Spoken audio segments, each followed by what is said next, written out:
Alright guys, I don't know if you know this, but it can be kind of hard to get string through the eye of a needle. It's really teeny tiny. So somebody somewhere along the line invented this little tool right here that's called a threader, and it helps you get the string through the eye of the needle. I'm going to do an example on this big one right here so you can see it on the screen a little more easy. Basically, you take the threader, the little metal part right there, okay, right there. You shove that through the eye of the needle. You take your string, okay, pull it through that little loop, and then you just pull this through the eye of the needle, and it works, okay? And I'll do it on an actual needle now.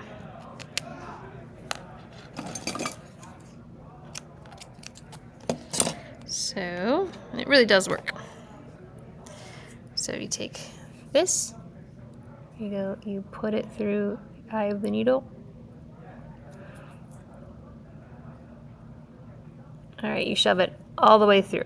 There you go. If you only shove it halfway, it's still really skinny, but shove it all the way through. See that? Then you take your string. Here we go. You just put it through. There we go. Put it through that. Pull that through, and then pull the threader back through the eye of the needle. And now you threaded your needle. That's it.